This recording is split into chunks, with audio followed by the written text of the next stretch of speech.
Sophie Search for Nowhere is a kind of special book for me, in the sense that it's taken over a year, quite a while for it to come to final fruition.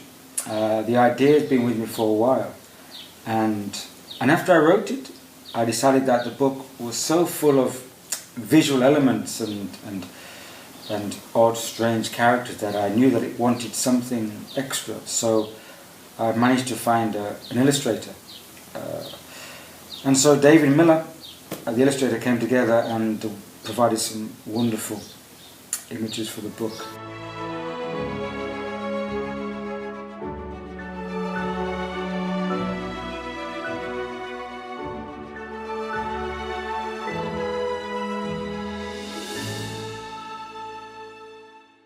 There's something about the Imaginal World which is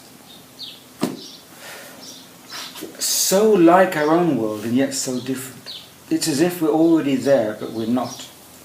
As if the two worlds are meshed together in one whole.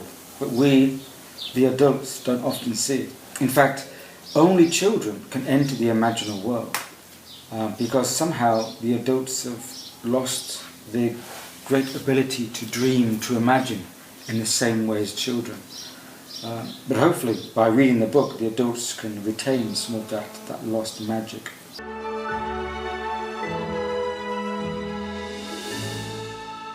And there's something, again, that comes through the children, the young people, that is so magical, and the way that they see the world.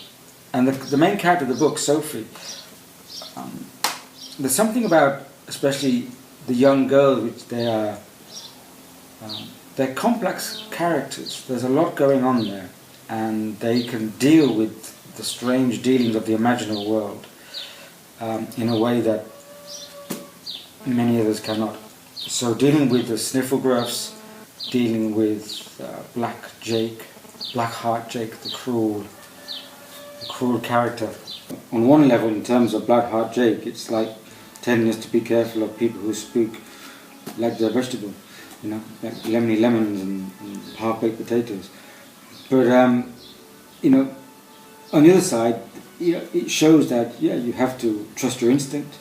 You have to feel what's right and follow what's right and be able to overcome obstacles.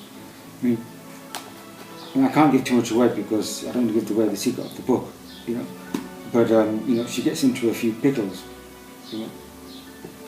and obviously she's got to pull herself out of the pickle hole. Sometimes you don't do it the first time. But, persistence, because when you believe in a destination, then you can always arrive there, no matter if you're moving or not. You can arrive there.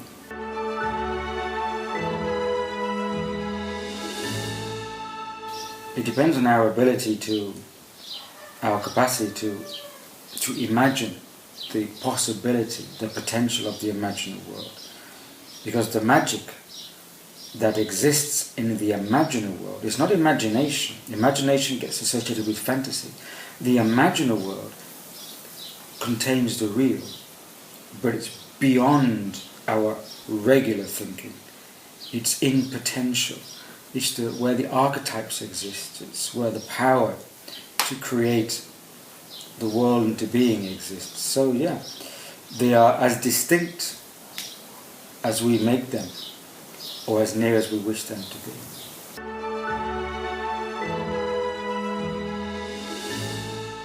I came from the Imaginal World first, and I just appeared here in the regular world, and I realised that I had to bring some of my background, my Imaginal World, into here. And so, it's what I have to do. You have to bring a bit of magic into life while we're here, because, when my time is done, I'll be back into the Imaginal World.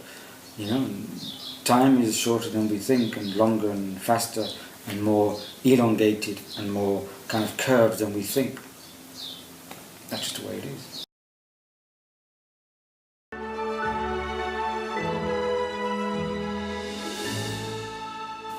There's dreams and there's dreams. There's dreams where you go nowhere and dreams where you go somewhere. In the middle is the paradox. And sometimes the paradox is the straight path, which is bending and curves and then goes down. But you have to have faith and trust yourself. If you don't trust yourself, you end up going backwards. And going backwards means that you're going further away from nowhere. So faith, trust in yourself, and keep going. Even if you're going over there, you still will arrive over there if you feel that what you're doing is right. It was a wonderful book to write. I enjoyed it very much, and I'm very pleased to offer it to any readers, young or old, who would like to read it and to join the journey into the imaginal world, because we need more dreamers. Without it, the regular world is going to find it a lot more problematic. So let's help the dreamers and let's enter the imaginal world.